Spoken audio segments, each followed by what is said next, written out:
El día de hoy vamos a estudiar La noche boca arriba, un cuento escrito por Julio Cortázar, autor argentino, que pertenece también al grupo del boom latinoamericano.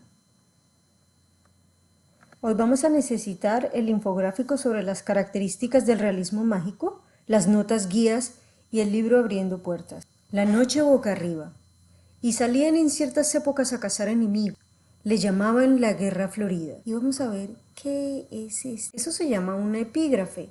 Y una epígrafe es una frase o una cita al comienzo de un capítulo que sugiere el contenido o expresa una idea o pensamiento que ha inspirado. Podríamos decir que es una especie de pista que el autor le está dando al lector.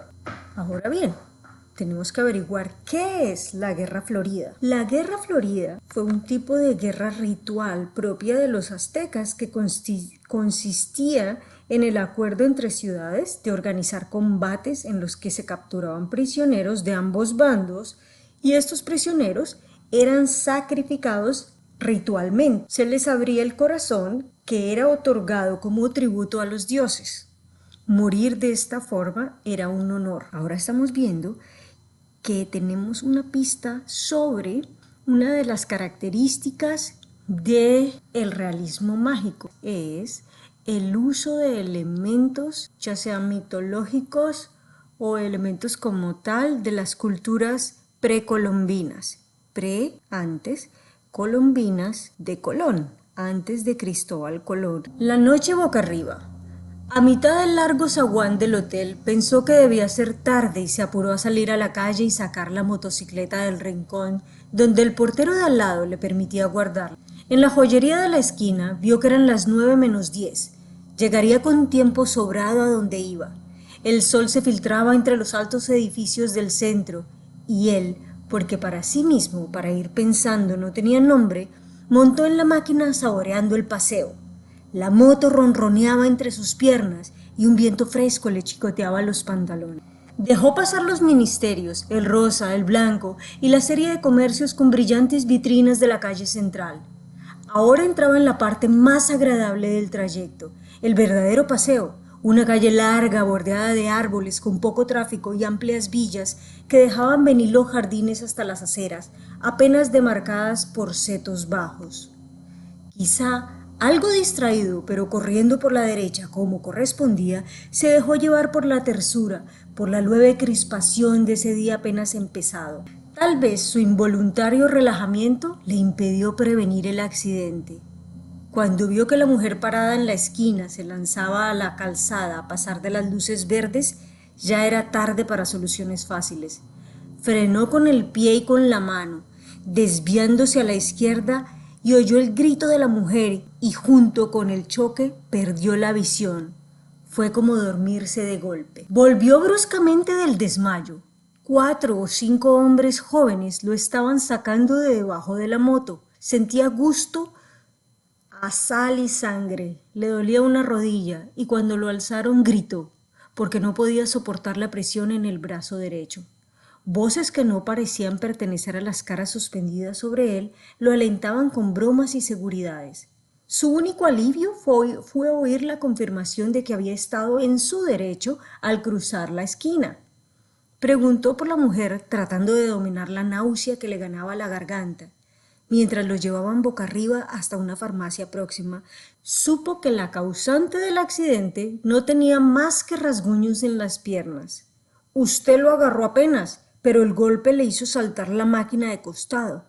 Opiniones, recuerdos, despacio, éntrenlo de espaldas, así va bien, y alguien con guardapolvo dándole de beber un trago que lo alivió en la penumbra de una pequeña farmacia de barrio. La ambulancia policial llegó a los 5 minutos y lo subieron a una camilla blanda donde pudo tenderse a gusto.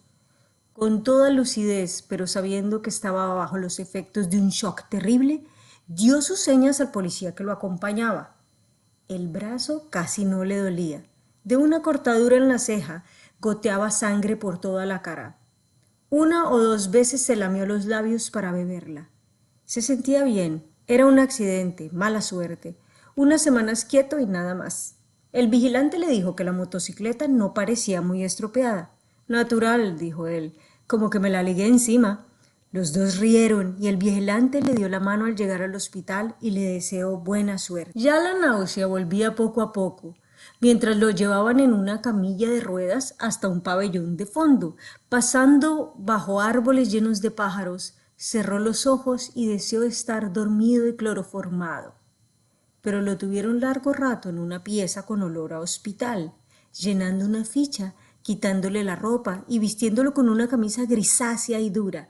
Le movían cuidadosamente el brazo sin que le doliera. Las enfermeras bromeaban todo el tiempo, y si no hubiera sido por las contracciones del estómago, se habría sentido muy bien, casi contento. Lo llevaron a la sala de radio y 20 minutos después, con la placa todavía húmeda puesta sobre el pecho como una lápida negra, pasó a la sala de operaciones. Alguien de blanco, alto y delgado, se le acercó y se puso a mirar la radiografía. Manos de mujer le acomodaban la cabeza. Sintió que lo pasaban de una camilla a otra. El hombre de blanco se le acercó otra vez, sonriendo con algo que le brillaba en la mano derecha. Le palmeó la mejilla e hizo una seña a alguien parado atrás. Entonces aquí vamos a hacer nuestra parada número 1. Ustedes en sus notas guías tienen un ejercicio donde dice parada 1. El ejercicio se trata en que ustedes van a hacer un resumen de lo hasta ahora ocurrido en la historia. ¿Quién es el protagonista? ¿Qué le pasó? ¿Por qué le pasó eso? ¿Qué tipo de narrador nos está contando esta historia? ¿Dónde es el lugar donde están ocurriendo estos hechos? Aquí ustedes van a empezar a desarrollar y a entender el proceso. Cuando ya estén listos, vuelven y seguimos. Como sueño era curioso, porque estaba lleno de olores y él nunca soñaba olores. Primero un olor a pantano, ya que a la izquierda de la calzada empezaban las marismas y los tembladerales de donde no volvía nadie. Pero el olor cesó y en cambio vino una fragancia compuesta y oscura como la noche, en que se movía huyendo de los aztecas. Y todo era tan natural. Tenía que huir de los aztecas que andaban a caza de hombre, y su única probabilidad era la de esconderse en el más denso de la selva, cuidando de no apartarse de la estrecha calzada que solo ellos, los motecas, conocían. Bueno, entonces ahora vamos a ver el cambio que están haciendo en el tiempo y en el espacio. Bueno, primero que todo, está hablando de un sueño. Y en este sueño, él aparece en otro lugar. Fíjense que al final habla de los motecas. Los motecas no existieron.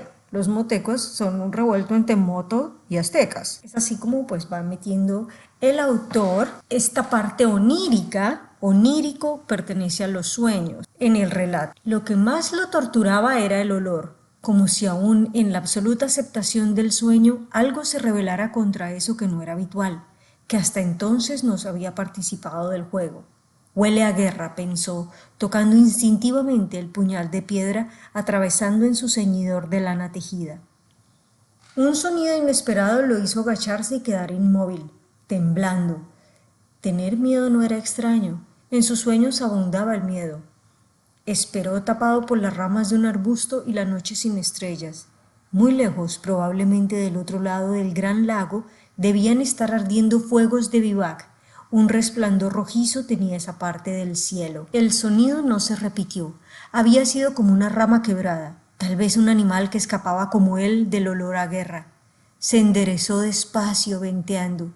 No se oía nada, pero el miedo seguía allí como el olor, ese incienso dulzón de la guerra florida. Había que seguir, llegar al corazón de la selva, evitando las ciénagas. A tientas, agachándose a cada instante para tocar el suelo más duro de la calzada, dio algunos pasos. Hubiera querido echar a correr, pero los tembladerales palpitaban a su lado. En el sendero en tinieblas buscó el rumbo.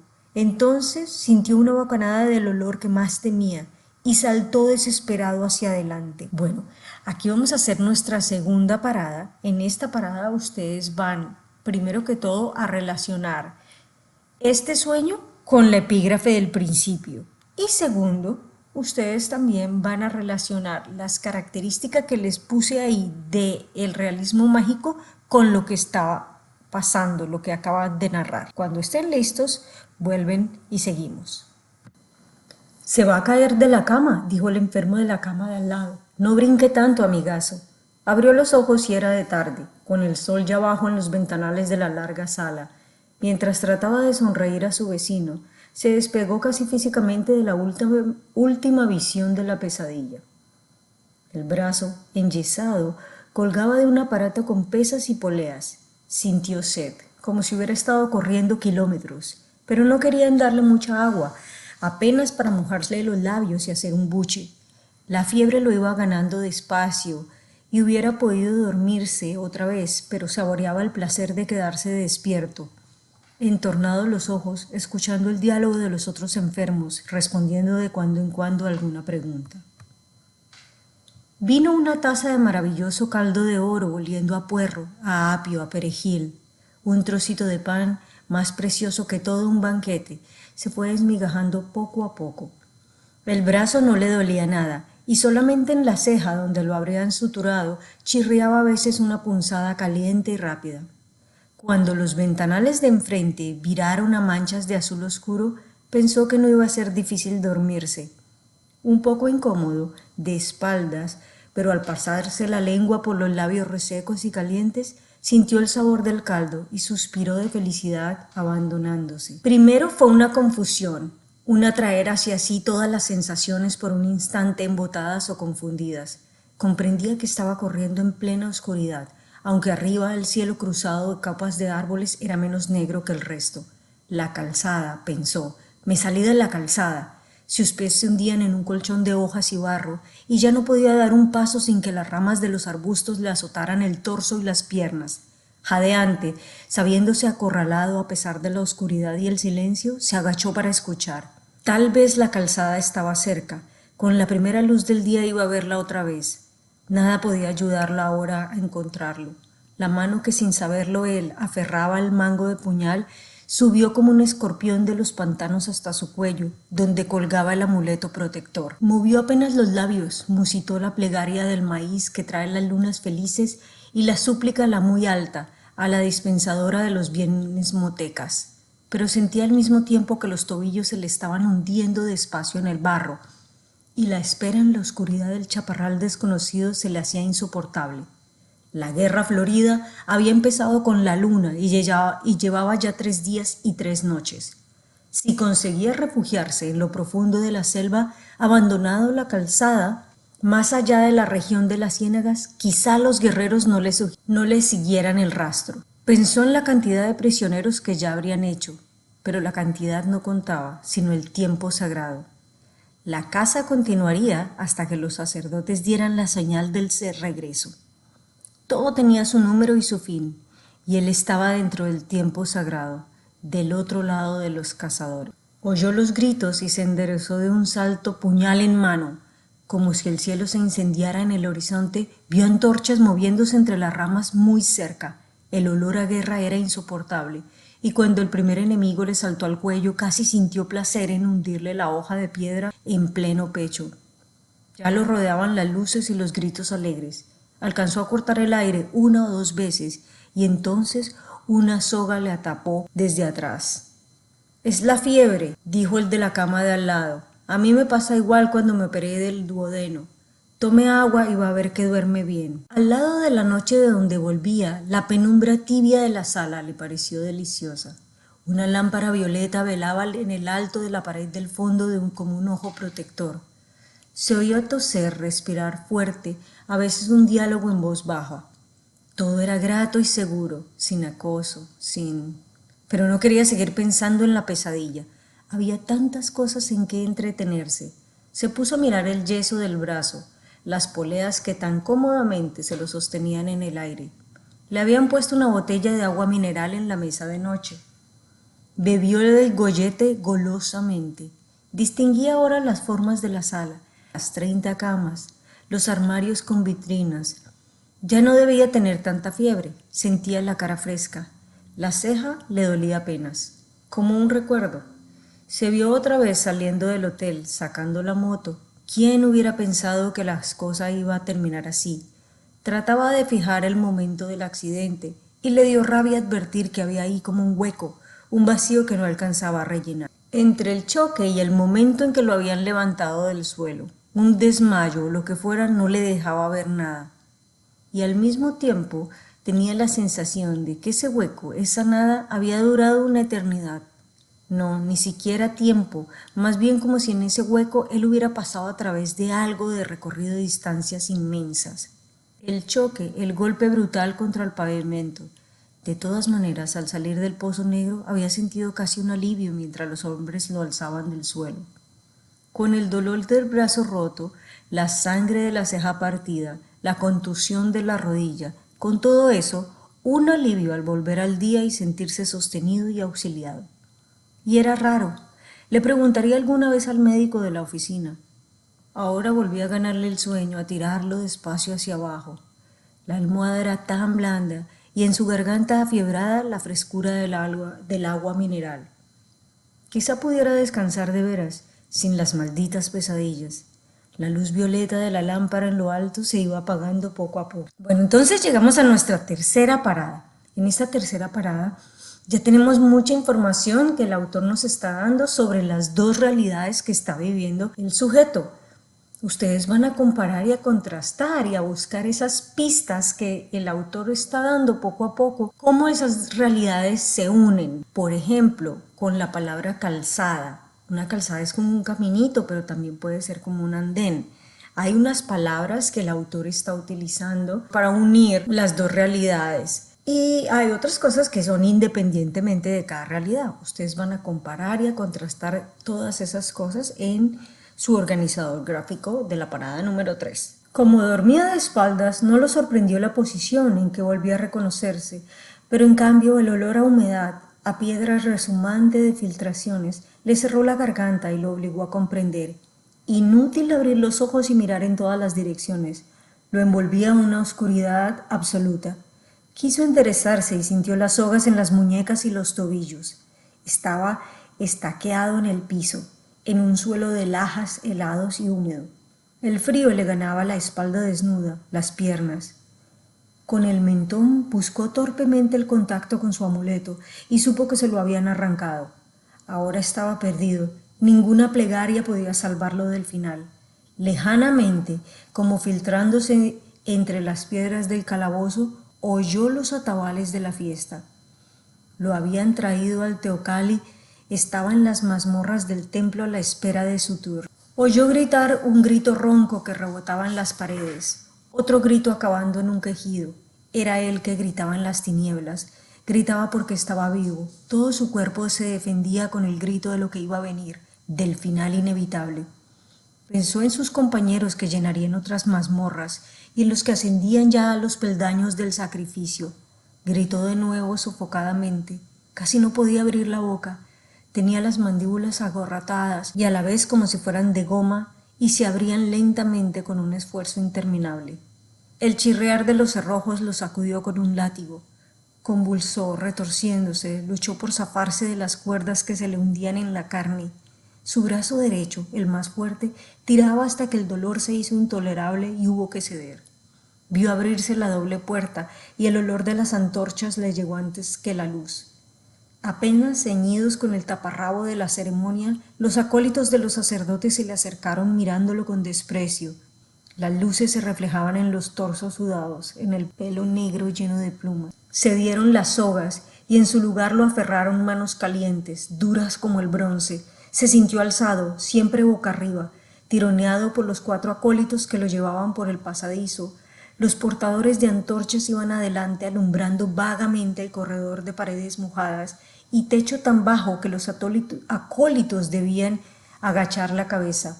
Ahora lo llevaban, era el final, boca arriba a 1 metro del techo de roca viva que por unos momentos se iluminaba con un reflejo de antorcha. Cuando en vez del techo nacieron las estrellas y se alzara ante él la escalinata incendiada de gritos y danzas, sería el fin. El pasadizo no acababa nunca, pero ya iba a acabar. De repente olería el aire lleno de estrellas, pero todavía no.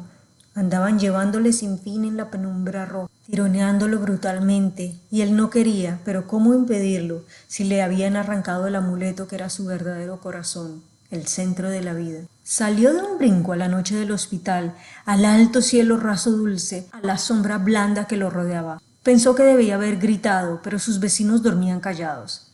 En la mesa de noche la botella de agua tenía algo de burbuja, de imagen traslúcida contra la sombra azulada de los ventanales. Jadeó buscando el alivio de los pulmones, el olvido de esas imágenes que seguían pegadas a sus párpados. Cada vez que cerraba los ojos, veía formarse instantáneamente y se enderezaba aterrado, pero gozando a la vez de saber que ahora estaba despierto, que la vigilia lo protegía, que pronto iba a amanecer, con el buen sueño profundo que se tiene a esa hora, sin imágenes, sin nada. Le costaba mantener los ojos abiertos, la modorra era más fuerte que él.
Hizo un último esfuerzo, con la mano sana esbozó un gesto hacia la botella de agua. No llegó a tomarla. Sus dedos se cerraron en un vacío otra vez negro, y el pasadizo seguía interminable, roca tras roca, con súbitas fulguraciones rojizas, y él boca arriba gimió apagadamente porque el techo iba a acabarse. Subía, abriéndose como una boca de sombra, y los acólitos se enderezaban, y de la altura una luna menguante le cayó en la cara, donde los ojos no querían verla. Desesperadamente se cerraban y abrían buscando pasar al otro lado, descubrir de nuevo el cielo raso y protector de la sala. Y cada vez que se abrían era la noche y la luna mientras lo subían por la escalinata, ahora con la cabeza colgando hacia abajo, y en lo alto estaban las hogueras, las rojas columnas de rojo perfumado, y de golpe vio la piedra roja, brillante de sangre que chorreaba, y el vaivén de los pies del sacrificado que arrastraban para tirarlo rodando por las escalinatas del norte. Con una última esperanza, apretó los párpados gimiendo por despertar. Durante un segundo creyó que lo lograría, porque estaba otra vez inmóvil en la cama, a salvo del balanceo cabeza abajo. Pero olía a muerte, y cuando abrió los ojos vio la figura ensangrentada del sacrificador que venía hacia él con el cuchillo de piedra en la mano. Alcanzó a cerrar otra vez los párpados, aunque ahora sabía que no iba a despertarse, que estaba despierto, que el sueño maravilloso había sido el otro, absurdo como todos los sueños, un sueño en el que habían dado por extrañas avenidas de una ciudad asombrosa, con luces verdes y rojas que ardían sin llama ni humo, con un enorme insecto de metal que zumbaba bajo sus piernas.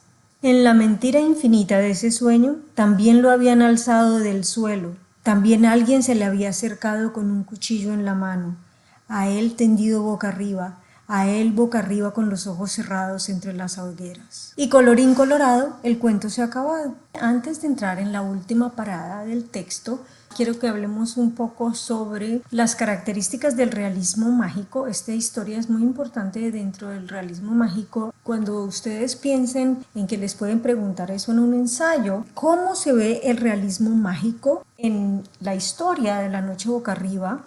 Ustedes tienen que relacionarla con el uso de los sueños, cómo está deformando la realidad, esa combinación de eventos ordinarios con eventos irreales, los elementos mitológicos que tienen que ver con todo lo de la cultura precolombina de los aztecas, la guerra florida, la ruptura temporal en términos de los conceptos de organización.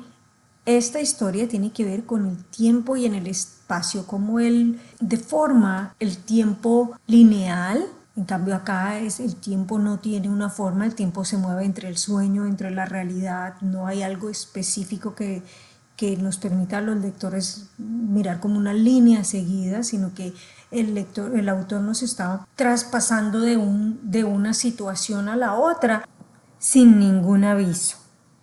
Bueno, entonces, muchas gracias por su atención, espero que les haya servido, que hayan entendido la lectura. Si tienen preguntas pueden hacérselas a su maestro el día lunes. Tengan en cuenta que tienen que hacer las notas guía y el ensayo final